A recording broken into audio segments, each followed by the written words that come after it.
श्रोताओं, इतने दिनों से आप देख ही रहे हैं कि कैसे कोरोना वायरस पूरे शहर में, पूरे देश में या यूँ कहें कि पूरे विश्व में फैला हुआ है और जो विकसित अर्थव्यवस्थाएं हैं वो भी जूझ रही हैं इस वायरस से निपटने के लिए। ऐसे में जो हमारा भारत देश है, जो विकासशील देशों की श्रेणी में खड़ा हुआ है, उसके सामने बहुत सारी चुनौतियाँ सामने आ जाती हैं कि कैसे इस वायरस से पार पाया जा सके। और जबकि ये बीमारी इस समय फैली हुई है तो बहुत सारी अफवाहें हैं वो भी सुनने में आती है और कई सारे जो सोशल मीडिया प्लेटफॉर्म हैं वहाँ पर अफवाहें फैला दी जाती हैं। इससे लोगों में भय व्याप्त होता है और एक जो शंका की स्थिति होती है वो उत्पन्न होती है। तो इन्हीं सब चीज़ों को जानने के लिए आज हमारे कार्यक्रम में उपस्थित हैं बरेली के वरिष्ठ अधिवक्ता और आरटीआई स्पेशलिस्ट श्री यशेंद्र सिंह जी। यशेंद्र जी, आपका बहुत बहुत स्वागत है हमारे कार्यक्रम में। जी नमस्कार जी, और जैसा कि हम और आप सभी देख रहे हैं कि कोरोना वायरस का कहर पूरे देश पर हावी है इस समय और बहुत सारी चीज़ें होती हैं। सरकार समय समय पर निर्देश देती है कि लॉकडाउन का पालन करिए, घर पर रहिए, और या फिर कई सारी योजनाएं होती हैं वो सब भी बताती रहती है। लेकिन साथ में ही कुछ अफवाहें भी होती हैं जो सोशल मीडिया प्लेटफॉर्म से इधर से उधर फैलती रहती हैं। तो ऐसे में आपसे जानना चाहेंगे कि अगर कोई व्यक्ति है वो गलत सूचना फैलाता है या फिर कहीं एक प्लेटफॉर्म से दूसरे प्लेटफॉर्म में फॉरवर्ड करता है तो उसके जी लिए जी क्या दंड के प्रावधान है और सरकार इसको कैसे नियंत्रित करती है? देखिए, इस प्रकार की एक्टिविटीज को कंट्रोल करने के लिए जी सूचना प्रौद्योगिकी अधिनियम सन 2000 में तैयार किया गया था जी जी और बाद में सन 2008 में जी इसमें काफी संशोधन भी किए गए थे। और इस अधिनियम का जो मेन पर्पस था जी कि जो आपके इलेक्ट्रॉनिक दस्तावेज हैं जी जी जो पहले मान्य नहीं होते थे, इस एक्ट के लागू होने के बाद वो मान्य हुए हैं। इवन देन आपके डिजिटल सिग्नेचर पहले मान्य नहीं होते थे, जी जी जी उनको भी कानूनी मान्यता मिली है। जी और जो इस प्रकार के अपराध होते हैं जी जी सोशल मीडिया वाले, उन सभी के अपराध किससे कैटेगराइज होंगे, उनके उल्लंघन पे क्या सजा होगी जी और उनके अपराधों के लिए जो है क्या कानूनी व्यवस्था क्या रहेगी, जी ये सारा व्यवस्था इस कानून के तहत की गई है। और आगे की कार्रवाइयां जो है वो उसी हिसाब से उसमें संचालित होती जी। तो ऐसे में अगर जानना चाहेंगे कि जैसे कोई भी व्यक्ति है वो गलत सूचना फैलाता है या फिर भूलवश ही कोई गलत सूचना फॉरवर्ड कर देता है। है। नहीं, देखिए, दोनों दोनों के इंटेंशन में फर्क आ जाता है। हाँ जी, कोई बिल्कुल। व्यक्ति अगर गलत सूचना, जैसे साइबर अधिनियम की धारा 66F, जी जी वो साइबर आतंकवाद के खिलाफ बनी हुई है जी जी और उसमें जैसे भारत की एकता, अखंडता, जी सुरक्षा और उसकी जो है संप्रभुता को जी भंग करने के लिए, वहां के निवासियों को आतंकित करने के लिए जी अगर कोई एक्टिविटी की जाती है, जी जी मान लीजिए आपको किसी के कंप्यूटर का इस्तेमाल करने का हक नहीं है जी जी और आप जो है जबरदस्ती उसकी कोशिश करते हैं, जी जी तो ये क्राइम है। जी। हाँ, तो इस प्रकार की जो एक्टिविटीज की जाती हैं उनका इसमें पूरा प्रावधान दिया गया है। जी और जो एक्टिविटीज इस लेवल की हों जी कि उन्हें साइबर आतंकवाद की स्थिति का माना जाए, जी जी। उसमें आजीवन कारावास तक की सजा का प्रावधान किया गया है। अच्छा अच्छा, यानी कि जी इसमें भी बहुत ही सख्त सजा का प्रावधान है। बिल्कुल है। और जो संवाद सेवाएं जो हैं, जी जी व्हाट्सएप है, जी फेसबुक है, फोन है, जी इनसे जो सूचनाएं, प्रतिबंधित सूचनाएं हैं, जी जी उनको यदि आप भेज रहे हैं, हाँ मान जी लीजिए सरकार ने वर्तमान समय में कोरोना को लेके आदेश जारी किया हुआ है जी कि जो भी दिशा निर्देश जारी होंगे वो सरकार की ओर से जारी होंगे। जी जी व्यक्ति को किसी प्रकार की कोई भी भ्रामक स्थिति फैलाने का अधिकार नहीं है। जी जी लेकिन यदि कोई व्यक्ति ऐसा करता है, जी। चाहे वो फेसबुक के माध्यम से, व्हाट्सएप के माध्यम से, इंस्टाग्राम, किसी भी सोशल मीडिया के माध्यम से ऐसा करता है, जी तो उसको धारा 66A में जी उसके विरुद्ध कार्रवाई का प्रावधान किया गया है। अच्छा जी। ऐसे में दंड के क्या प्रावधान है अगर कोई व्यक्ति ऐसा करते हुए पाया गया तो? देखिए, उसमें ऐसा है ना कि इस पे हर चीज के लिए अलग अलग दंड निर्धारित किए गए हैं अच्छा और जी उसकी अलग अलग व्यवस्थाएं बनाई गई हैं। जी आईटी एक्ट के साथ साथ जो है जी जी वो जिस प्रकार की घटना होती है जी। उसी प्रकार से उसमें आईपीसी भी इन्वॉल्व हो जाती है। अच्छा, यानी आईटी एक्ट के साथ साथ उसमें आईपीसी भी इन्वॉल्व रहती है। आईपीसी भी इन्वॉल्व हो जाती जी है। जी और आईपीसी में जो है जिस प्रकार की आपने कोई एक्ट किया है, जी जी तो उसमें धारा 155 है, 295A है, 298 है, 505 एक है जी जी और 419 है, 420 है, जी 465 है। जी। ये सब धाराएं उसमें एप्लीकेबल हो जाती हैं। अच्छा। मान लीजिए आपने कोई संदेश किसी को दिया है धमकी का, जी जी जी तो आईपीसी की धारा 499 वहाँ एप्लीकेबल हो जाएगी, वहाँ जी लागू होगी। जी जी कोई फर्जी रिकॉर्ड आपने इस्तेमाल किया है, इलेक्ट्रॉनिक रिकॉर्ड कोई फर्जी तैयार किया है, जी जी उसमें अगर आपने उसको इस्तेमाल किया है तो वहाँ धारा 463 लागू हो जाएगी। जी यदि कोई वेबसाइट आपने हैक करने का प्रयास किया है, जी तो वहाँ आईपीसी की धारा 383 लागू होती है। जी जी। और किसी ईमेल का आपने अगर गलत इस्तेमाल किया है तो वहाँ धारा 500 लागू होती है। जी जी जी। तो अगर जैसे कि इस समय कोरोना महामारी फैली हुई है, तो अगर इस तरीके के कार्य पाए जाते हैं कि गलत अफवाहें फैलाई जा रही हैं या फिर कोई इंटेंशनली गलत जानकारी है वो फैलाता है, तो आईपीसी के अंतर्गत ही उस पर कार्रवाई की जा सकती है। हाँ, आईपीसी के अंतर्गत उसमें कार्रवाई करने का स्पष्ट प्रावधान किया गया है। जी और आईटी एक्ट की भी धाराएं उस पर एप्लीकेबल होती हैं। आईटी एक्ट में जी सोशल मीडिया पर अगर कोई गलत सूचना प्रसारित करने का दोषी पाया जाता है जी जी।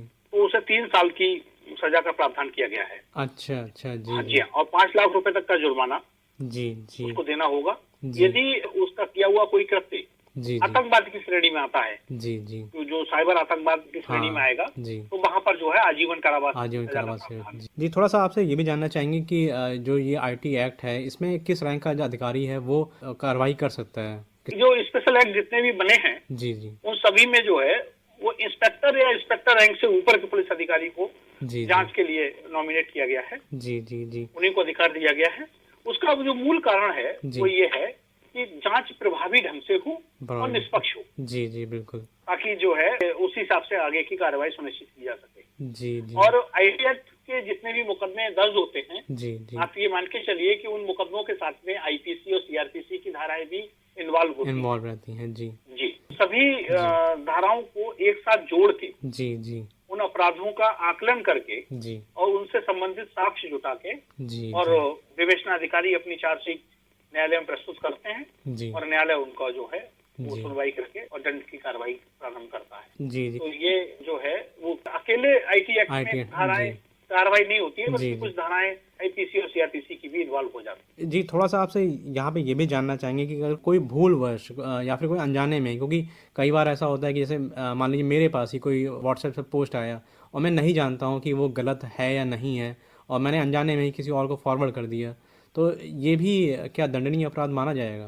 देखिए, भूल के लिए कहीं पर भी संविधान में किसी कानून में कोई छूट नहीं दी गई है। जी बिल्कुल, अपराध तो यदि आप अपराध ये ही है। कह दें, आप ये कह दें जी कि मतलब हमें इस बात की जानकारी नहीं थी कि ये अपराध है, जी तो ये स्वीकार्य नहीं है। जी जी कुछ ऐसे अपराध हैं जी। जो छोटे अपराध हैं, हाँ हाँ। वहां पर जो है आप जो है कन्फेस कर सकते हैं, आप जी अपने जुर्म का इकबाल कर सकते हैं। इकबाल तो खैर अपने बड़े से बड़े अपराध का भी हाँ। कर सकते हैं, जी जी लेकिन छोटे अपराधों में न्यायालय को ये शक्ति होती है जी कि वो चेतावनी देके या जुर्माना देके जी। व्यक्ति को छोड़ सकता है। जी। तो ऐसे में तो ये बहुत ही आवश्यक है कि हम ये हाँ, जाने। बहुत आवश्यक है हाँ। कि आप जितनी भी सोशल मीडिया को लेके जितनी भी चीजें आप शेयर करें, जी जितनी भी जानकारियां आप आगे फॉरवर्ड करें, जी पहले आप उनकी पुख्ता जानकारी प्राप्त कर लें कि जी, वो सही बिल्कुल। है या जी। गलत है। जी जी जी और कोशिश यही करनी चाहिए कि जिस संदर्भ, जैसे कोरोना महामारी को लेकर आज की तारीख में जी सरकार ने अपने दिशा निर्देश जारी किए हुए हैं जी जी और इस बात को प्रतिबंधित किया हुआ है जी कि जन सामान्य द्वारा इस प्रकार का कोई संदेश ना प्रचारित किया जाए। जी जी जी तो हमारी मॉरल ड्यूटी बनती है कि हम इस प्रकार का कोई संदेश फॉरवर्ड ना करें जी जिससे हमारे कल के लिए कष्ट पैदा हो। जी जी। ये बहुत ज़रूरी है कि इस समय जो आपदा फैली हुई है, जो महामारी फैली हुई है, इस समय में हम कोई ऐसी जानकारी इधर से उधर हाँ, ना पूरे फैलाएं। पूरे संयम और सावधानी। जी जी। और ये भी बहुत ज़रूरी है, जैसा कि आपने बताया, कि हमें जानकारी होनी चाहिए कि जो सूचना है वो सही है या नहीं है, बिल्कुल क्योंकि बिल्कुल। क्योंकि अगर हमें सूचना नहीं होगी तो देखिए, जी हम जन सामान्य गलती कहाँ कर जाते हैं, जी जब भी हमें किसी सोशल प्लेटफॉर्म पर कोई सूचना प्राप्त होती है जी तो हम उसका मंथन नहीं करते, मंथन नहीं करते हैं। जी बिल्कुल। हम जी उसकी रियलिटी चेक नहीं करना चाहते हैं। जी यदि हम कुछ समय रुक जाएं जी बिल्कुल तो बिल्कुल। जब वो सूचना प्रचारित हुई है आपके जी। सोशल मीडिया पे, जी थोड़ी देर में ही उससे संबंधित सूचनाएं वो इलेक्ट्रॉनिक और प्रिंट मीडिया में मिल जाएंगी, जी बिल्कुल बिल्कुल बिल्कुल। जो काफी हद तक जी। इस बात को स्पष्ट कर देंगी कि ये सूचना सही है या गलत है। जी, लेकिन जी। आप लोग जो है इस बात का इंतजार नहीं करते हैं। हाँ, तो उनके पास जी। जैसे ही कोई सूचना प्राप्त होती है तत्काल उसे आगे बढ़ा देते आगे हैं, बढ़ा जो देते कि हैं। एकदम गलत है। जी जी अधिकतर ये देखा गया है जी कि सूचनाएं किसी संकट के समय में जारी होती हैं, जी यदि वो किसी सरकारी एजेंसी द्वारा जारी नहीं है जी। तो वो उनमें झूठ का समावेश अधिक होता है। हाँ जी और बिल्कुल। कुछ जी सूचनाएं पूरी तरह झूठ होती जी। हैं और वो सिर्फ जो है अव्यवस्था फैलाने के उद्देश्य से किया जाता है। जी आपातकाल में देश के प्रत्येक नागरिक का ये कर्तव्य है जी कि जी वो अपने अधिकारों को भूलकर अपने कर्तव्यों की बात करे, जी बिल्कुल बिल्कुल। ये बहुत अपने ही सही। कर्तव्यों का हाँ निर्वहन जी करे जी और किसी प्रकार प्रकार की कोई सूचना उसे अगर प्राप्त हो रही है, जी यदि वो सूचना किसी भी स्तर में देश या राज्य के लिए खतरनाक है, नुकसानदायक है, तो जी उसकी तत्काल सूचना पुलिस को दें। जी जी जी साहब, इस प्रकार की ये सूचना प्रसारित हो रही है, हम्म। कृपया करके इस पर संज्ञान लेने का कष्ट करें। जी स्वयं उस सूचना को बेवजह गलत रूप में प्रचारित ना करें। ना करें जी। जैसा कि आपने बहुत ही सही बात की कि जो महामारी फैली हुई है, इस समय कर्तव्यों की आपने बात की, तो ये हमारा दायित्व है कि जो भी गलत सूचनाएं फैली जा रही हैं उसको हम खुद रोकें और उसकी सत्यता जी, को जांचे बिना उसको फॉरवर्ड ना करें और आगे ना बढ़ाएं। आगे ना बढ़ाएं। और जी इसमें एक सबसे महत्वपूर्ण चीज ये है जी कि ये जितनी भी गतिविधियां हैं, जी जी ये व्यक्तिगत रूप से आपको प्रभावित करती हैं। अगर आपके व्हाट्सएप अकाउंट से, आपके फेसबुक अकाउंट से कोई गलत चीज आपने फॉरवर्ड की है, जी तो जब वो चीज कानून के संज्ञान में आएगी और उस पर कार्रवाई की जाएगी, तो व्यक्तिगत रूप से आपके विरुद्ध की जाएगी। अच्छा अच्छा, यानी कि जी, सरकार हर तरीके से ट्रेस कर लेती है कि ये किस कर मोबाइल से और लेती है किस जगह से कि ये मतलब जो फॉरवर्ड है हुई है। ये गलत सूचना कहाँ से जारी हुई है। अच्छा तो अच्छा जी आप ये कतई ना समझें कि जी जो सूचना आप फैला रहे हैं वो सूचना जान के भी कि गलत है जी और आप ट्रेस नहीं होंगे। आज के इस प्रौद्योगिकी युग में जी इस बात की पूरी व्यवस्था है कि उस पर्टिकुलर व्यक्ति तक सीधे पहुंचा जा सीधा सकता पहुंचा है जाता है। जी जिसने इस प्रकार की सूचना फैलाई है। जी और वो हो सकता है जी सूचना आपने भ्रम में आके फैला दी हो जी या आपने जानबूझ के फैला दी हो, जी लेकिन जब उस पर कार्रवाई होगी तो आप व्यक्तिगत रूप से उसके लिए जिम्मेदार जिम्मेदार होंगे होंगे। और वो जी सजा आपको स्वयं भुगतनी होगी। जी जी जी, उम्मीद करते हैं कि जो हमारे श्रोता हैं इन सब बातों को सुन के जागरूक होंगे। यशेन जी, आप हमारे कार्यक्रम में शामिल हुए और इतनी सही जानकारी हमारे श्रोताओं तक पहुंचाई आपने, इसके लिए आपका बहुत बहुत धन्यवाद। जी,